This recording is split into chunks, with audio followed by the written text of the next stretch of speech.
Christoph Steding was born in the village of Waldringhausen in Lower Saxony to a peasant family that had been settled in the region for several centuries.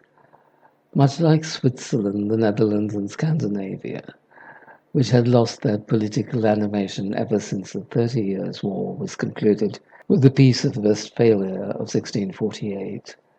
the area in which Steding grew up was more or less politically neutral since the decline of the Hanseatic League at the end of the 17th century. Only its incorporation into the North German Confederation of 1867, after Prussia's victory in the Austro-Prussian War, granted it some continued political significance. This fact may have influenced Steding's later decision to write his magnum opus on the contest between neutral states and imperial ones like Bismarck's Reich and the Third Reich. Steding attended the universities of Freiburg, Marburg, Munich, and again Marburg. For his doctoral thesis, he first wished to present a study of medieval Javanese culture, but later had to change the subject of his dissertation to the bourgeois liberalism of the sociologist Max Weber. He obtained his doctorate in 1931, and at the end of 1932 he won a grant from the Rockefeller Foundation that enabled him to undertake extensive travels in Switzerland, the Netherlands, and Scandinavia that lasted for 2 years. The subject of his researches during this period was the role played by these neutral states in the Bismarckian Reich. In 1935, Steding returned to Germany and worked on the long study which was called as Reich und die Krankheit der europäischen Kultur, the Reich and the disease of European culture. It found the support of Walter Frank, director of the Rijksinstitute for the History of the New Germany, whom Steding met in November 1935. And in the summer of 1937, he was invited to deliver a talk at Frank's Institute called Cultural and Political History. Although Steding never joined the National Socialist Party, he was an enthusiastic supporter of Adolf Hitler. He first heard Hitler speak at meetings in October 1935, and in 1937, following a meeting he attended at which Hitler and Mussolini were speakers, Steding noted in his diary that the Führer reminded him immediately of Hegel's words in 1806 about Napoleon, that the latter seemed to Hegel like the world soul on horseback. In January 1938, however, Steding died of a renal illness. Since he had strongly supported Steding's project from the start, Frank worked on Steding's manuscript from June to September of 1938 and published it in the form in which it now exists, unfinished in spite of its extraordinary length, around 760 pages, but with a completed introduction by Steding himself, written in the autumn of 1937, and a foreword by Frank. The publication of the book was a success, since it was reprinted 5 times during the Reich until 1944, while a short extract from it, called as Reich und die Neutralen, was also published in 1942 as encouragement to the front soldiers. However, Alfred Rosenberg was opposed to Steding's work, and his collaborators criticized it sharply in their various reviews of it. Steding's work is, in Frank's edition, divided into 2 parts, the first dealing with the ideological consequences of the political neutralization of the border states, and the second with the diverse cultural attacks conducted by these neutral states against the Reich. The aim of Steding's work is to reverse what Steding himself describes in the opening lines of his introduction as, and I quote, a withdrawal of the Germanic peoples from world history ever since the French Revolution. Already, the decline of the Holy Roman Empire of the German nation from the end of the 30 Years' War onwards signaled the end of the dominance of the Germans as the organizing force of the Holy Roman Empire. And I quote from Steding,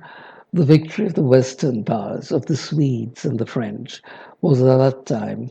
in 1648, as much the beginning of the disintegration of their kingdoms as the so-called victory of 1918, the liquidation of the ancient Frankish Empire in the French Revolution, the withdrawal of Sweden, the decomposition of Austria, the destruction of the Germanically infused Russia of Peter the Great, and the modern destruction ensuing from within of the Anglo-Saxon world, of the empire, are only consequences of that process of the crippling of Central Europe that emerged most visibly with the 30 Years' War. Not only did Switzerland withdraw into a sterile neutrality, but the English and the Dutch too turned away from the Germanic core in Central Europe through their wide-ranging colonial enterprises. France, meanwhile, sought to steadfastly reduce the European influence of Germany from the time of Louis XIV up to the French Revolution and Napoleon. Bismarck's Second Reich was the first attempt to reverse the process of Germanic decline, and when Bismarck's efforts were undermined by the westernizing Kaiser Wilhelm II, Adolf Hitler arose to restore Germany to its rightful role as the authentic anti-liberal leader of Europe. Whereas the Western European states, including Scandinavia, may rejoice at the growing prosperity that they experienced in relation to the Germanic center, Steding points out that economic considerations cannot obscure the fact that the Germans remain the most highly developed politically, since they have been prepared and matured by what he calls God in a quite special way through endless suffering in order to be able to cast the deepest glance into the structure of our world. The Bismarckian Reich and the Prussian state were thus the most potent sources of the political renewal of Europe, and Hitler's Reich must be considered a continuation of the Prussian insofar as it had the same political discipline and expansionist impulse. The social condition of Europe after 1918, sealed by the Treaty of Versailles and the League of Nations, was one of corruption and degeneracy that served as a preparation for the Bolshevist invasion from the East. And I quote, "And to this degeneration of European man, this threat to all of Europe from within, there corresponded a threat from outside, through Tatar Jewish Bolshevism, such as did not exist up to now. For this external threat receives its character of extreme dangerousness only through the fact that European man, as a result of his corruption, becomes the condition of the possibility of the self-consciousness of the Tatar step against Europe, and at the same time encourages the latter covertly to advance to an attack. Material well-being seems to have been lent by fate only to anesthetize Western Europe via the sensuality of material pleasure, and to then conduct it so much more surely to perdition." We see that what Steding is describing here is the cancerous corruption of European society that is today called modernism and cultural Marxism. And it is one of the merits of Steding's work that he pinpoints the cultural centers where this movement of degeneracy was initially located: in Basel, Amsterdam, Copenhagen, and the other metropolises of Western Europe. Basel is, in Steding's synoptic view of European history, the center most responsible for the dissemination of cultural historiography that revolted against the manly spirit of the Prussian Reich. This influence of Basel spread to German academic centers, primarily Heidelberg. And I quote from him, "For that reason, Heidelberg, which not wrongly was considered the city of Max Weber, had, with an inevitable necessity, to become a cultural center of the first rank. Here, especially in the field of the sciences, the division and fragmentation characteristic of modern culture into disciplines that became autonomous was realized in a quite exemplary manner." German immigrants like writer Thomas Mann and Hugo Ball, the founder of the Dadaist movement in Zurich, as well as numerous other literary and philosophical figures based in Basel and Zurich, represent a stage that is incommensurate with the living Reich of Bismarck or that of Hitler, since they belong to a past that the Reich has banished from its domain and that is naturally opposed in its decadence to the Reich. For Steding, the Western states are in a state of degeneration, so they have become apolitical, neutral, and the Reich is the only source of political as well as cultural health within Europe. For politics precedes culture, and the latter cannot become independent of the former, as it has in the Western states. Steding considered Thomas Mann and Max Weber as particularly pronounced embodiments of bourgeois decadence, the latter especially for his Puritanism and Protestantism and his neo-Kantian rationalism. And I quote, Puritanism was the religion suited to the bourgeoisie and the bourgeois culture, which was especially classically realized in the neutral intermediate states at the mouth of the Rhine and at the source of the Rhine. And even in Denmark, Lutheranism, since the 19th century, stands closer to the spirit of Dutch Puritanism than to that of German Lutheranism. Further, Puritanism and Neo-Kantianism stand especially close to each other, because in Kant himself the classical sources continue to have an effect, and indeed in a passionate Neo-Kantian such as Max Weber was, the close connection of this philosophical orientation to the spirit of the Puritan Protestant ethic is palpable. Another reason for Steding's opposition to Weber is the fact that his circle was often frequented by Jewish Bolshevist writers like George Lukács and Ernst Bloch. In fact, Steding's targets are all the intellectuals emergent from the French Revolution, the Russian Revolution, and the Wilhelmine Reich, who encouraged the Helvetization and Hollandization of Germany and of Europe. The decadence of the neighboring Western states is represented not only by the cultural historian Jakob Burckhardt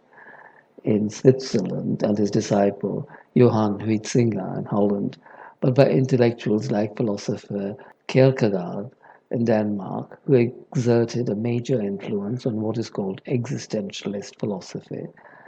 and the Jews Husserl and Freud in Vienna, while through the influence of the Jewish literary critic Georg Brandes,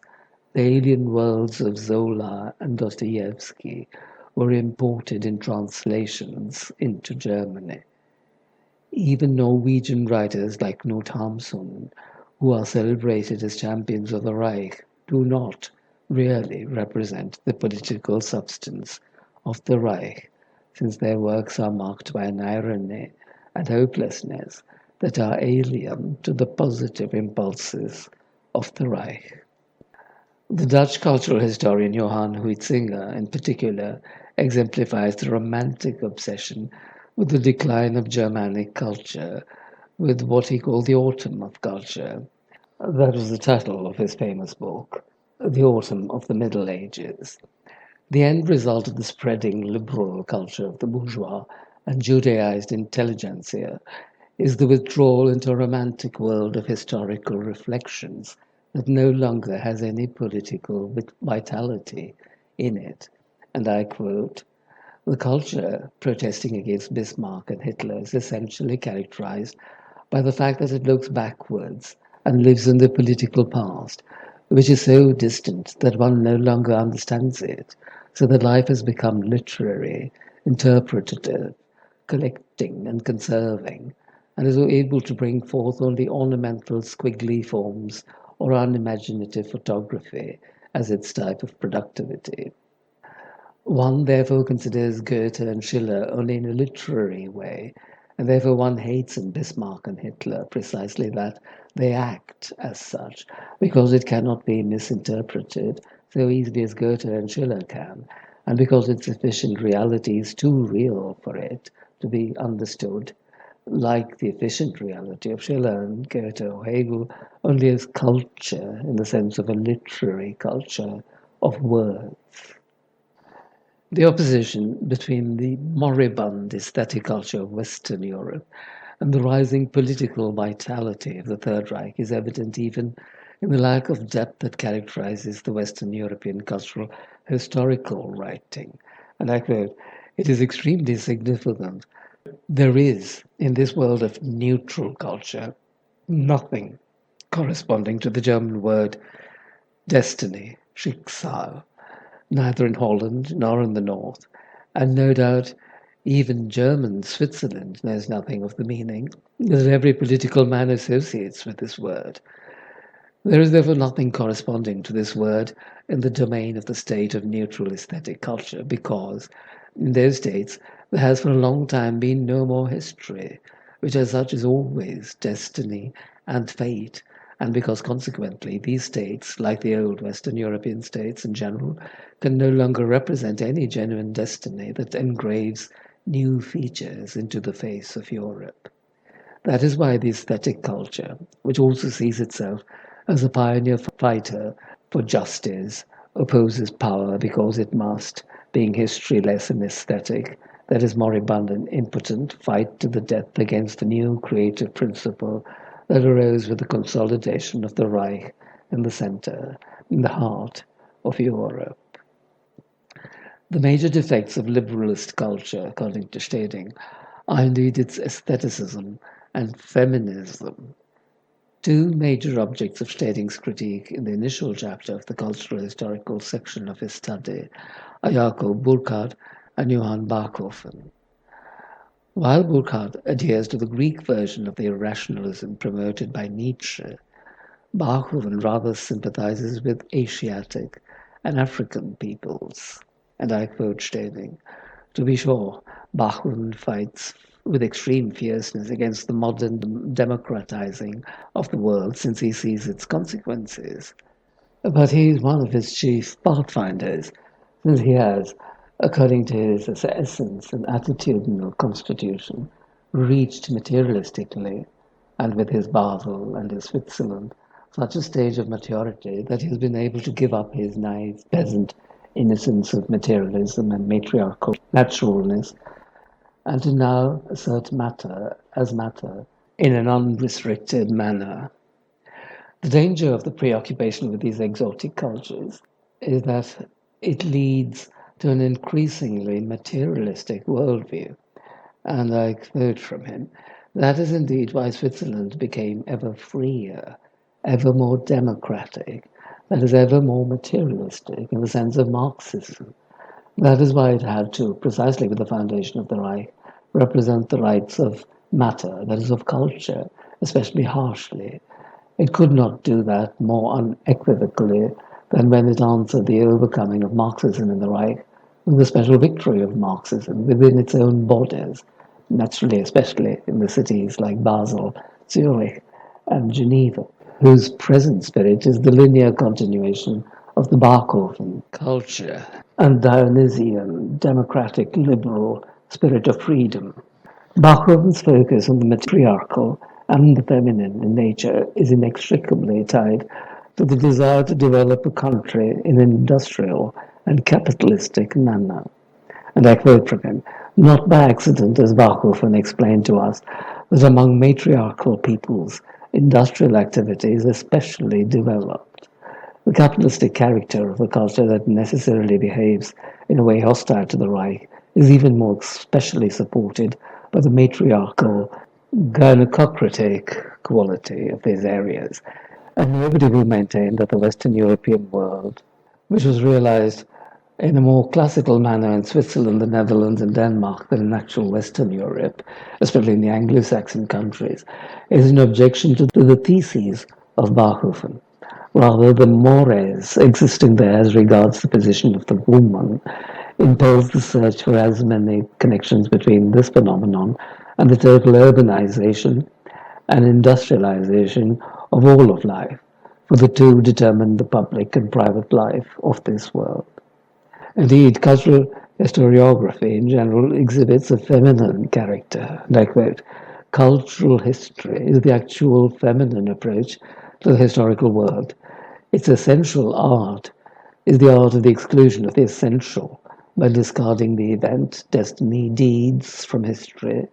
and indeed of these The cultural historian gathers together a colorful tapestry of life from the private, as it were, beautiful side of the past, the arts, sciences, cosmetic arts, etc.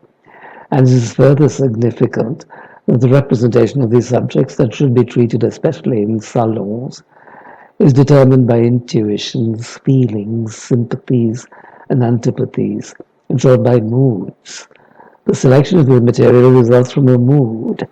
The representation in itself is moody, playful, alien, even painterly. So the coherence in this sort of historical writing must be sought especially in its lack of coherence, just as fine chats with beautiful women are necessarily distinguished by inconsequential zigzag courses, anecdotes, and games.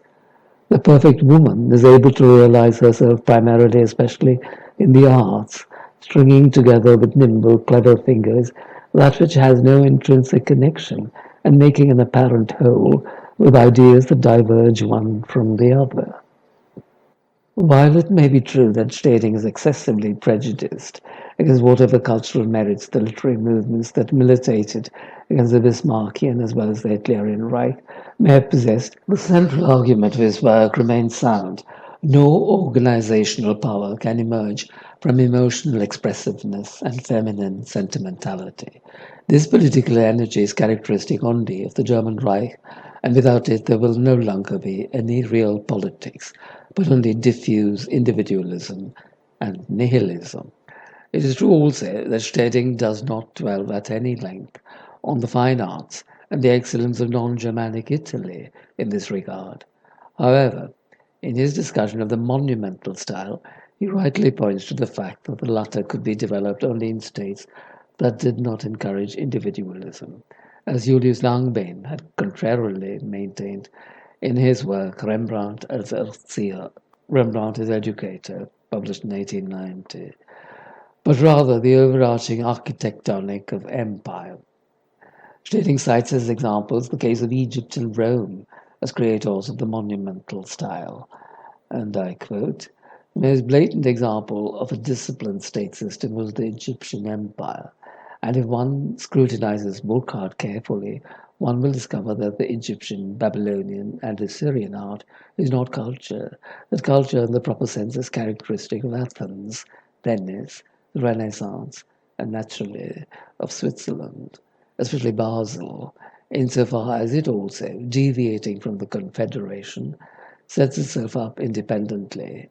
If Bachhofen is enthusiastic about the Egyptian world, this is not the world of Egyptian state socialism, but the chthonic world of the dark, materialistic, orgiastic religions that sprouted from the swamp and the miry religion of the Nile as growths of the swamps and rushes, as it were, and are still very closely allied to matter. Thus Steding concludes, everything monumental is essentially anti-subjective, just as it signifies also the overcoming of all purely aesthetic culture.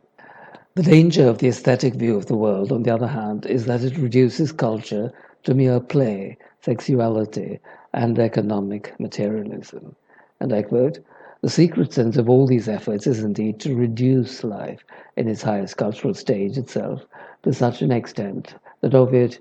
only a shadow play or the pure matter of the sexual, erotic, economic, etc. remains. It is this general atmosphere of frivolity that is exploited with great success by the Jews." And I quote him, "It also becomes understandable that the Jews exhibit a special talent for culture in its aesthetic, playful aspect, for among them, often through the excess of endogamy and inbreeding, that denaturalization is achieved, which is the precondition for the delight in mere deft game playing, and which as such naturally requires a quite special neutral talent for nimbleness, that the doubtless often clumsy fundamental seriousness of the hard-grounded political Germans does not dispose of. It does not because typical of the Reich as the European center and point of gravity is solidity and tenacity, which a political organism requires in order to be able to be respected as the foundation of the European political system." Unfortunately, the degeneracy of frivolity, cynicism, overindulgence, pretense, irony, wastefulness, unrestricted sexuality spawned in the Western states has not only manifested itself in the West, but it has spread to the Central European German lands too, sometimes through symptoms that may seem to be the reverse of the above traits.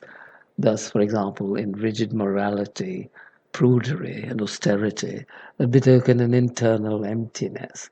whereas the imperial Austrian elites were marked by the former sort of degeneracy. The Prussian bureaucratic ones were characterized by rigidity and a tendency to ossification.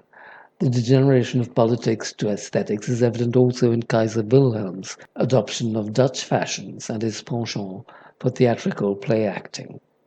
The neutralization of German man was thus present also in the Wilhelmine Stresemann interim Reich, and the defeat of Germany in the First World War was only the external culmination of an internal illness. This illness is concentrated in the aversion of the liberalized neighboring states to the Prussian state as a political and military formation. And I quote Steding, "Perhaps one will be able to expect of an impartial observer that he would understand the phenomenon of Prussian militarism, the wonderful architectonic of the German army, as a very stylistic formation, as a product of a very high culture whose creation doubtless involves more intellectual work than the composition of a brilliant essay of an artistic historical work, when indeed the proviso is not stated, as in Langbein, Pearson, Nietzsche, Burckhardt, and all the men subject to him, the neutral zone around the Reich, that culture and style exist only where individualism prevails, and that further culture is understood necessarily as aesthetic, indeed especially as only literary. The neutrality of the Western states with regard to the fate of the whole of the European continent with its Central European center meant that the entire life of these states is neutralized in internal as well as external politics, in the arts and in the sciences, to such an extent that these states are virtually moribund. As Steding summarizes, the old definition of man, that he is a zoon politikon, a political animal, implies also that man is man only when he is political. The submergence into the apoliticization of neutralized life thus destroys the humanity of man itself. The political concomitant of this process of the aestheticization of politics is liberalism. And I quote him, "It too develops in its late, thus modern forms, an unmistakable tendency towards neutralization of all life relations, which again signifies the aestheticization of the same." And this process of social disintegration is observed most acutely in the army, which in the Wilhelmine Reich loses its organizational and directive force by becoming a mere ornament of politics. And I quote, "If in Bismarck's, Moltke's, and Rohn's times the army was still in complete harmony with the entirety of the people, there entered very quickly, in the Wilhelmine age, a separation and a being for itself of one part of the officer corps away from the people that alienated this stratum of the substance of the nation and drove it increasingly into an artificial, groundless position. And in this way was developed that aesthetic playful instinct that let the army exist for its own sake. It was understood especially by the Kaiser as a mere cultural value in the sense of the aesthetic culture of the neutral neighbors, so that it became a mere glistening weapon. It reached the point of the big gestures, of that gesturing boastfulness characteristic of neutral culture, here in the form of saber rattling, behind which there was no serious will to take drastic action. It should be noted that Steding is opposed even to the culture of the Holy Roman Empire, which he considers as a mere European cultural community, in which the Germans occupied a position hardly suited to their central location. It could perform cultural tasks because it was a very loose structure whose individual parts were always in a state of disintegration. Indeed, the desire among ideologues to bring about a revival of the Holy Roman Empire is itself only a romantic sentiment that is repeated in the similar yearning for a return to the Germany of poets and thinkers who are emphatically understood as political fools. In this unreal world of romanticism, fake psychological theories proliferated to ease the increasing malaise felt by the European peoples. Thus, I quote him, psychological theories and psychotherapies were again not coincidentally developed in Switzerland or in the Netherlands, easily falling prey to all Eastern and Western spiritual wisdoms, and were greedily seized on by the interim Reich. In these theories, it was always a matter of apparently clearing paths to reality, to men living in an unreal existence, deracinated but highly cultivated, thus also interesting men of a chaotic age hostile to the Reich, even though their secret effort therein was always to obstruct this path to the facts themselves. Hence the unceasing raisonnement that is so striking in the dialectical theologians in Kierkegaard, and which they intentionally do not ever want to allow to stop, just as professional psychologists may never allow their analyses to stop. More alarming is the quick mastery of this decaying society by the Jews, who now stepped in to take over the German intelligentsia. And I quote, now it becomes understandable also why, in the interim Reich, a certain sort of Jews who become the trustees of German culture, to such an extent that at that time German culture seemed almost identical to Jewish culture. For quite uncommon opportunities had to appear to the Jews as eternally distant, because eternally wandering, foreigners, aliens, always living only for themselves, and as the members of a very ancient people, when among the German people always born only for the Reich, that is for intensified reality in general, there occurred the distancing from their own task, that self-alienation which through German thoroughness led to an alienation from all reality, that is also solidity. Significantly, Burckhardt or Barkhofen or Nietzsche or Kierkegaard had very competent admirers and interpreters among Jews, such as those of the Georges Circle or those of Ludwig Klages or Karl Jaspers, who belonged to or stood intellectually close to it. This cultural ambience created by the Jews was essentially an interpretational one, psychologically related to the stock exchange world of financial relations and networks. And he says again, I quote, it did not fail to happen that the German cultures in this period, when it was delivered to the men of the border zones distant from the Reich essentially, and indeed from the mere reality of normal daily life, and to the Jews always standing only at the peripheries, became essentially unoriginal, to speak literally, and realized itself especially as an interpretational culture, speaking round about all things. It becomes clear further how to this interpretational culture, even Burckhardt, Witzinger, and Gerbrandit or Kierkegaard are only interpreters, corresponded in the economic field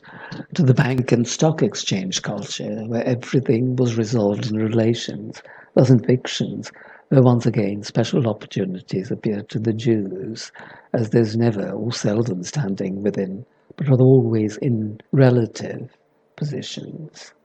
Einstein's theory of relativity was a similar expression of the same psychological peculiarity of the Jews within the realm of physics.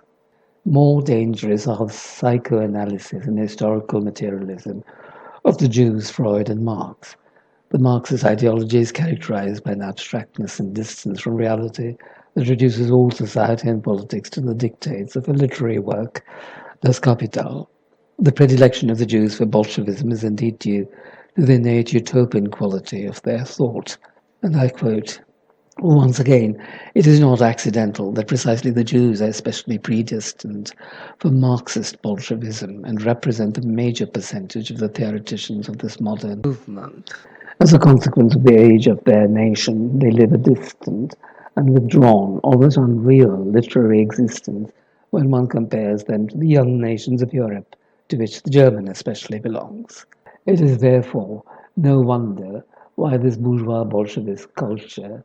sees its real goal in the destruction of all substantial forms in favor of a universal cultural synthesis, in reality that of a cultural porridge. The Jewish bourgeois intelligentsia exploited the Germans and I quote, either as active pioneers of Bolshevism, as especially in Russia, or also in the Reich, as spokesmen of controlled democracy and of solely mercantile stock exchange capitalism, while it hates to a quite extraordinary degree every genuine reality and every genuine sense of reality, as it was developed always most strikingly among the peasant population, who accordingly have to undergo a special manipulation by the Bolshevist intelligentsia living off numerical speculations and the grotesque world of machines. Indeed, the Judaized bourgeois world tends to proliferate in artificial urban settings rather than natural rural ones, so that the products of the new German intelligentsia resemble in general hothouse horticultural ones. Further, the marked feminine character of cultural history is shared by the Jews too as a people, and I quote Steding, cultural history is therefore obvious and evident to many Jews. The exception here confirms the rule, because among Jewish men too a quite striking feminine character predominates. In his focus on the Prussian ethos as a virile political foundation, stating that Carl Schmitt, in his 1919 work Politische Romantik, was totally opposed to all political romanticism, which both authors considered as an aestheticizing of politics that has dangerously eroded the genuine political instinct of the Germans. The essentially apolitical worldview that resulted from liberal doctrines is manifest in the spirit of Geneva, where the League of Nations had its headquarters from November 1920, as well as in the Marxism that radically intensified the political nihilism of liberal ideologies. Schmitt's and Steding's rejection of Romanticism as a movement that is purely aesthetic and devoid of political impetus is noteworthy, since many of the thinkers associated with the National Socialist movement, like Alfred Bäumler and Ludwig Klages, drew on German Romantic literature for their inspiration. Steding, on the other hand, points out the opposition to the political concerns of the Reich that are contained in Klages' psychological experiments, as well as in his support of Bachhofen's disquisitions on matriarchal mysteries. Similarly, Nietzsche, too, is criticized by Steding for his Dionysiac rhapsodies, which undermine the Apollonian orientation of the Reich. It is not surprising to Steding that Nietzsche became a staunch critic of Bismarck's Reich, as well as a champion of the lighter French culture, against what Nietzsche considered to be the essential lack of any vibrant culture in the Western European sense within the German Reich. Though Heidegger was at one time a teacher of Steding's, he disagreed sharply with the latter's denunciation of Nietzsche. This is true also of Alfred Bäumler, who had in his 1931 work Nietzsche, the Philosoph der Politiker, characterized Nietzsche as a herald of National Socialism. A sharp denunciation of Steding's exposure of Nietzsche's anti-Reich sentimentality appeared in a review in Alfred Rosenberg's Nationalsozialistische Monatshefte of September 1939 by Heinrich Hertler, in which the author described Steding's view of Nietzsche as enemy of the Reich as a heresy. Walter Frank, however, defended Steding as a hero of the Third Reich by appending a refutation of Steding's critics in the second edition of the book that he published in 1940. It barely needs mentioning that Steding's Prussianism entails a belief in the political superiority of the North Germanic race. Steding admits that the recent emergence of non-Nordic racial elements, such as the Eastern Baltic, into the forefront of European affairs may have produced incidental felicitous examples of lyricism and romantic mysticism. But, and I quote, in the establishment of the architectonic organization of our Central European world, they have had as little a share as Dostoevsky had in the construction of the Tsarist Empire. Steding also believed that unlike the urbanized populations of the cultural centers of Basel, Amsterdam, etc., the peasant population of North Germany did not feel that they were different from their fellows in neighboring countries like Holland or the Scandinavian countries, and this commonality should serve as the foundation of the new European Reich. The Steding differs from Langbehn, who in his work Rembrandt and Erzieher had glorified the northwestern Germanic peoples as the most culturally developed. Rather, Steding reveals that only the North Germanic peoples of Germany itself could correct the alarming degeneration of the North Germanic peoples in the outlying countries that had become neutral with regard to the German Reich and even hostile to it. It is not surprising that, in spite of Alfred Rosenberg's aversion to Steding's work, it found a very favorable acceptance in the SS circles headed by Heinrich Himmler and Reinhard Heydrich, which considered the work, and I quote, a philosophy of history in the grand style. In this context, we must pause to compare Steding's focus on the not Germans as quintessential political animals with Nietzsche's ravings in The Genealogy of Morality about, and I quote, the magnificent blonde beast avidly prowling round for spoil and victory. For they are superficially similar in setting aside the not German peoples from other more cultured ones. However, Steding's not Germans are more gifted in state formation than the merely adventurous Nietzschean beasts. Indeed, Nietzsche's depiction of the ancient Germans is diametrically opposed to that of Steding's state-conscious Germans. And I quote, Nietzsche: they enjoy freedom from every social constraint. In the wilderness they compensate for the tension which is caused by being closed in and fenced in by the peace of the community for so long. They return to the innocent conscience of the wild beast, as exultant monsters who perhaps go away having committed a hideous succession of murder, arson, rape, and torture, in a mood of bravado and spiritual equilibrium, as though they had simply played a student's prank, convinced that poets will now have something to sing about and celebrate for quite some time. Steding's not Germans are closer to Spengler's Prussians. In his 1919 essay, Prussianism and Socialism, which contrasted Prussian socialism with the socialism of the English, which Spengler considered as a form of Viking-like individualism that has encouraged the colonial rapacity of the British Empire and the mercantile ruthlessness of its leaders. The Norman conquest of England had put an end to the Anglo-Saxon way of life and introduced the piracy principle, whereby the barons exploited the land apportioned to them and were in turn exploited by the Duke. The modern English and American trade companies are enchained to the same motives of profiteering. The Prussian form of socialism, on the other hand, is based entirely on the notion of the primacy of the state, which is indeed the ideal of the Teutonic Knight, diametrically opposed to the roving plunder of the Viking. And I quote, the Teutonic Knights that settled and colonized the eastern borderlands of Germany in the Middle Ages had a genuine feeling for the authority of the state in economic matters, and later Prussians have inherited that feeling. The individual is informed of his economic obligations by destiny, by God, by the state, or by his own talent. Rights and privileges of producing and consuming goods are equally distributed. The aim is not ever greater wealth of the individual or for every individual, but rather the flourishing of the totality.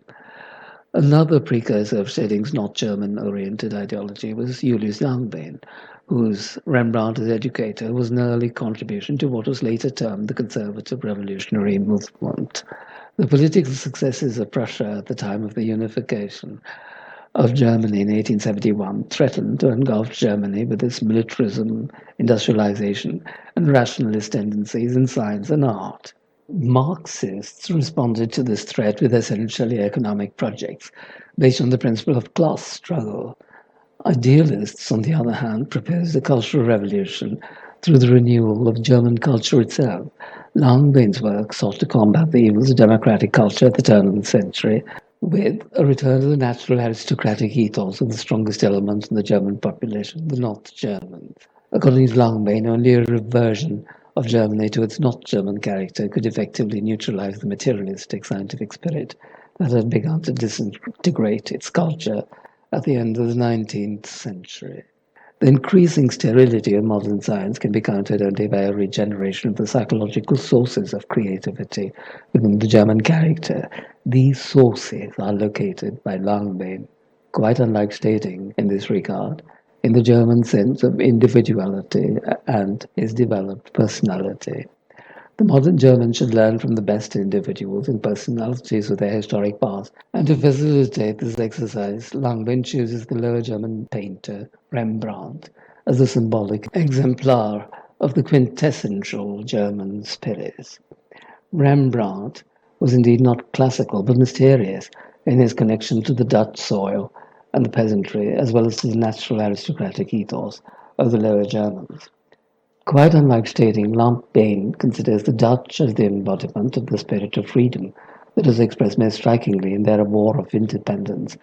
against the Spanish Habsburgs in the late 16th and early 17th centuries.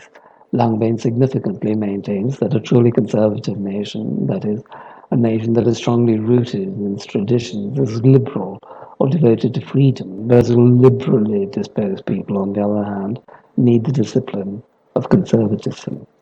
Other Lower German sources of the psychological quickening of the German spirit are Denmark and Sweden and England. Steding takes care in his work to attack Langbain for maintaining that individualism is essential to cultural development and style. We have seen that Steding refutes Langbain's argument by pointing out the selfless quality of monumental architecture such as developed in the great empires of Egypt and Rome. Langbain is incapable, too, of appreciating the superb architectonic of the Prussian army as itself a cultural product. Thus, while Langbain may have yearned in his work for a secret Kaiser who would be an ideal ruler molding the life of the nation, the reality was the unfortunate transformation of the actual German Kaiser into a Hollandized cultural artifact. Within National Socialist circles, Carl Schmitt was particularly pleased with Steding's work and wrote a long review of it in 1939. Like Steding, Schmitt had already in the 1920s denounced the Helvetization of Germany through the League of Nations, and he now considered Steding's work, marked by what he called philosophical profundities, a great arsenal in the fight against liberalism and communism. Already in 1931, in his work, The Guardian of the Constitution, Schmitt had introduced the notion of the stato agnostico, of the neutral powers. This agnosticism deprives the state of its executive aura and transforms it into a mechanical product of technology. Like Steding, Schmitt valued the Prussian state above Western European democracy, and his review of Steding's work repeats his analyses and arguments in his 1934 work, State Structure and Collapse of the Second Reich, The Victory of the Citizen over the Soldier, to highlight the corrupting action of the liberal constitutionalism introduced into the Prussian state that resulted in the defeat of 1918 and the establishment of the Socialist Republic of Weimar. Steding's view of the importance of the German Reich as an organizing force on the continent coincided with Schmitt's own theories of Großraum, or Great Space. Schmitt defended Hitler's expansionist goals against the ostentatious pacifism and anti-militarism of the League of Nations in his work The Turn to a Discriminating Concept of War, published in 1938. At the same time, the turn in his writings around this time from the geopolitical concepts of the state and the great space to that of the Reich reflects his reading of Steding's congenial work. It is not surprising that he referred to the book among his friends as the only intelligent book from the National Socialist circle. Thus, although the disease that Western European culture inflicted on the German Reich was acute, Steding believed that it should be considered a God-given opportunity for the regeneration of the Reich and the European continent. The diagnosis of the disease that Steding offers in his work is itself a requirement for the healing that must be undertaken by individual societies and nations within Europe, so that they no longer languish in the dying past, but assert their will to live to produce the vital culture of a politically grounded Reich. We have seen that Steding's vision of a Reich is one that is informed not only by the political aptitude of the North Germans, but also by its strict avoidance of the feminization and materialism characteristic of liberal culture. Steding believed that Germany was to be the center of any future European Reich, not only because it is a central land in Europe, but because Bismarck and Hitler had shown that it was possible for the political realism required for empire building to triumph over the decadent aesthetic culture of a Western Europe that obstructed the restoration of Europe as a political power.